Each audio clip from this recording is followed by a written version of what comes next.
ਤੁਹਾਡੀ ਜ਼ਿੰਦਗੀ ਦੇ ਵਿੱਚ ਮੁਖਤਾਰ ਬਾਈ ਖੁਸ਼ੀ ਦਾ ਦਿਨ ਕਿਹੜਾ ਸੀ ਤੇ ਦੁੱਖ ਭਰਾ ਦਿਨ ਜਿਹੜਾ ਸੀ ਉਹ ਕਿਹੜਾ ਹੈ?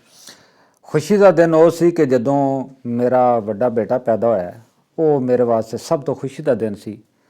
ਔਰ ਗਮ ਵਾਲਾ ਦਿਨ ਉਹ ਸੀ ਕਿ ਮੈਂ ਪ੍ਰਦੇਸ਼ ਦੇ ਵਿੱਚ ਸਾਂ। ਮੇਰੀ ਵਾਲਦਾ ਦਾ ਮੈਨੂੰ ਫੋਨ ਆਇਆ ਸੀ ਕਿ ਉਹਨਾਂ ਦੀ ਡੈਥ ਹੋ ਗਈ ਹੈ।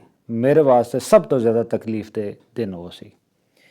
ਔਰ ਅੱਲਾਹ ਤਾਲਾ ਜੀ ਦਾ ਤੁਹਾਨੂੰ ਸਬਰ ਦੇ। ਔਰ ਜਿੰਨੇ ਵੀ ਸਾਡੇ ਵੇਖਣ ਵਾਲੇ ਵੀਵਰਸ ਨੇ, ਇਨਸ਼ਾਅੱਲਾ ਕਮਿੰਗ ਸੂਨ ਤੁਸੀਂ ਇੱਕ ਮੁਕੰਮਲ ਇੰਟਰਵਿਊ ਭਾਈ ਮੁਖਤਾਰ ਨੇ ਉਹਨਾਂ ਦਾ ਸਾਡੇ YouTube ਚੈਨਲ ਮੁਹਾਫਿਜ਼ ਪਾਕਿਸਤਾਨ TV ਤੇ ਵੇਖੋਗੇ। ਔਰ ਇਨਸ਼ਾਅੱਲਾ ਬਹੁਤ ਜਲਦੀ ਅਸੀਂ ਉਹ ਮੁਕੰਮਲ ਇੰਟਰਵਿਊ ਅਪਲੋਡ ਕਰ ਦਾਂਗੇ। ਅੱਛਾ ਮੁਖਤਾਰ ਭਾਈ, ਸੋਸ਼ਲ ਮੀਡੀਆ ਦੇ ਹਵਾਲੇ ਨਾਲ ਜ਼ਿੰਦਗੀ 'ਚ ਕੀ ਐਕਟੀਵਿਟੀਆਂ ਨੇ?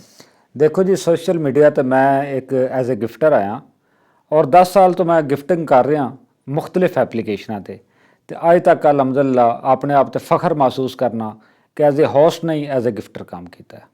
ਤੇ ਕਿੰਨੀ ਕੁ ਗਿਫਟਿੰਗ ਕਰ ਚੁੱਕੇ ਹੋ? ਕਮ ਅਜ਼ ਕਮ 10 ਕਰੋੜ ਰੁਪਏ ਪਾਕਿਸਤਾਨੀ ਤੋਂ ਉੱਤੇ ਮੈਂ ਚਲਾ ਗਿਆ, ਤਕਰੀਬਨ 10 ਕਰੋੜ ਦੇ ਲਗਭਗ। ਔਰ ਇਹ ਮੁਕੰਮਲ ਇੰਟਰਵਿਊ ਤੁਸੀਂ ਸਾਡੇ YouTube ਚੈਨਲ ਤੇ ਅਨ ਕਰੀਬ ਇਨਸ਼ਾਅੱਲਾ ਵੇਖੋਗੇ। ਬਹੁਤ ਸ਼ੁਕਰੀਆ, ਜਜ਼ਾਕੱਲਾ।